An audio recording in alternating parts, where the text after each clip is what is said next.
I am the way, I am the resurrection,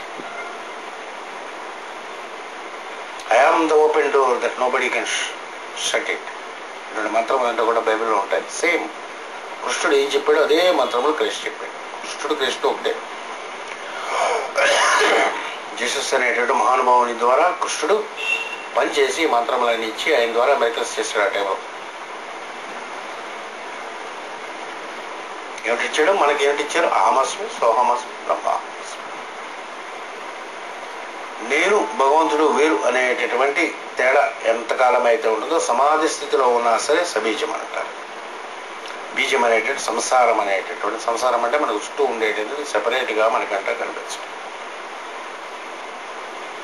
మనం అనుకున్నట్టే కనిపించడం. నిర్విచార వైశారథ్యే అధ్యాత్మ ప్రసాద. తన అస్తిత్వమును గూర్చి వేరైన మెరమెర తొలగగా నిర్మత కలిగి తాను తత్వము దర్శనమునకు ఆదరు. సాధన చేస్తుండగా సెపరేట్ ఎగ్జిస్టెంట్ ఇండివిజువాలిటీ పర్సనాలిటీ రెండు మొట్టమొదటిగా సృష్టిలో మనం దిగి వచ్చినప్పుడు ఇండివిజువల్గా ఉండకపోతే ఎగ్జిస్టెన్స్ లేదు, పర్సనల్గా ఉండకపోతే ఎగ్జిస్టెన్స్ లేదు, లేకపోతే సంసారం ఏమైనా ఉండవు అన్నాడు. ఈ సాధన చేస్తుండగా చుట్టూ ఉన్నవాళ్ళు ఉంటూ ఉండగా తన ఇండివిజువాలిటీ మెల్లగా కరగడం పోతుంది, కరిగిపోతుంది. అంటే తనకి సెపరేట్ ఎగ్జిస్టెన్స్ అనేటటువంటి మెరమెర అన్నారు మాస్టర్ గారు.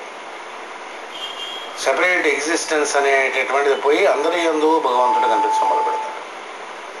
అందరి యందు భగవంతుడు మొట్టమొదటి కనిపించడం మొదలుపెడతాడు. అందరి యందు తనే ఉన్నాననేటటువంటి తెలుస్తుంది. ఎందుకంటే తనే భగవంతుని యొక్క స్వరూపం, మాత్రం తన యందు నిలుతాడు కాబట్టి. ఎప్పుడైతే ఆధ్యాత్మికమైనటువంటి ఈ అధ్యాత్మం అంటే ఇచ్చిన అధ్యాత్మ ప్రసాదం అన్నాడు. అధ్యాత్మం అంటే ఏం లేదు సార్, సింపుల్. అది ఆత్మను అధిష్ఠించి ఉన్నది. అంటే ఏమిటండి అధ్యాత్మ అంటారు? అంటే ఏమిటండి? పర్మనెంట్ వాల్యూ అని, అందుకని ఇంకేమిటి.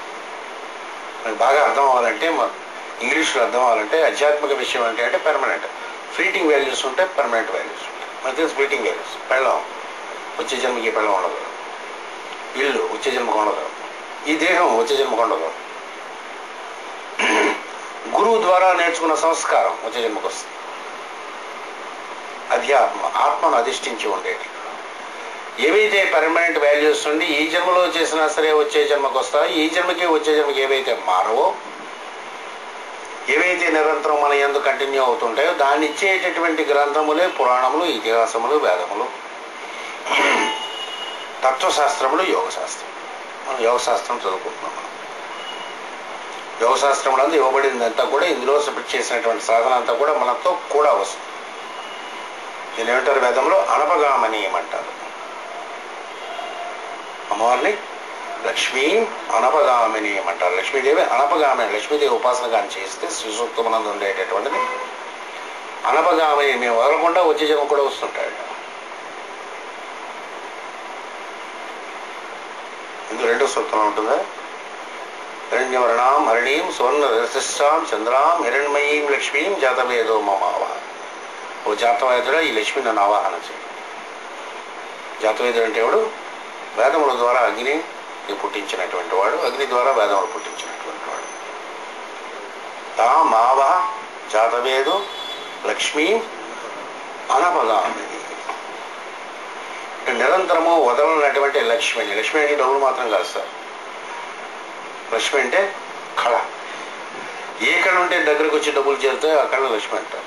ఏ కళ ఉంటే అందరూ చుట్టూ వచ్చి జనాల చుట్టూ చేరుతారో ఆ లక్ష్మీ కళ అంటారు. ఆ అబ్బాయి మొహంలో లక్ష్మీ కళ, ఆ అమ్మాయి మొహంలో లక్ష్మీ కళ అంటారు. అంటే ఏంటంటే అందరూ హ్యాపీగా చుట్టూ చేరుతారు, అంతకనే ఇంకెళ్ళారు.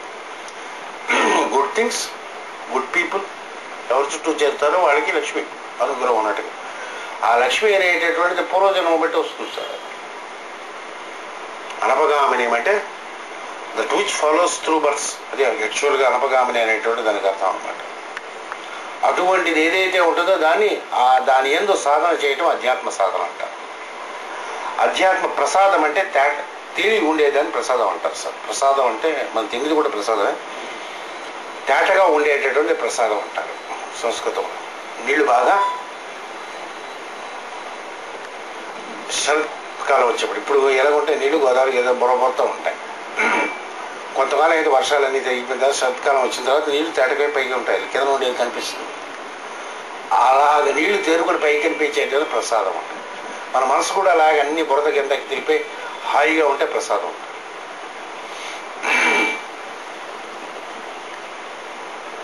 ఈ నిర్విచారమైనటువంటిది ఎప్పుడైతే పోవడం మొదలుపడుతుందో, అంటే తన గురించి వేరే అస్తిత్వం అనేటటువంటిది కరిగిపోయి దైవం యొక్క అస్తిత్వం పెరగడం ఎప్పుడైతే మొదలు పెడుతుందో, అంచేత మనకి కృష్ణార్పణం అంటారు. ఏదైనా సరే కృష్ణార్పణం అంటారు. చిన్నప్పుడు ఉండేది ఈ సంస్కారం ఎన్ని పోయాయి. హాయ్ హుయ్ ఏదో వెదవ మాటలు అవన్నీ నేర్పిస్తారు తప్ప థ్యాంక్ యూ అని ఒకటి వెస్టర్న్ కల్చర్ థ్యాంక్ యూ అనేది. అంటే ప్రతిదానికి థ్యాంక్ యూ. పెళ్ళం మంచిగా ఇస్తే థ్యాంక్ యూ వెస్టర్న్ ఉంటుంది, అది కోపం వస్తుంది, లేకపోతే విడాకులు వచ్చేస్తుంది. మంచిగా ప్రతిదానికి థ్యాంక్ యూ అంటారు. వెదవ ఇక్కడి నుంచి వస్తుంది, గొంతుకు నుంచి, ఇక్కడి నుంచి రాదు. వెదవకి అదొక రొటీన్లాగా అయిపోతుంది. అలాంటి హాయ్ ఈ అని ఏమంటారు, ఏది తీసుకున్నా ఏది ఇచ్చినా సరే కృష్ణార్పణం పూర్వం అనేవారు. పూజ అయిన తర్వాత ఏం చేస్తాం తెలుసా మీకు? పూజ అయిన తర్వాత అంతా అయిన తర్వాత నీళ్ళు పోసి దారిపోయిస్తాడు బ్రాహ్మణుడు. మీకు తెలియదు, ఇదంతా దేవుడికి వెళ్ళిపోగాలి.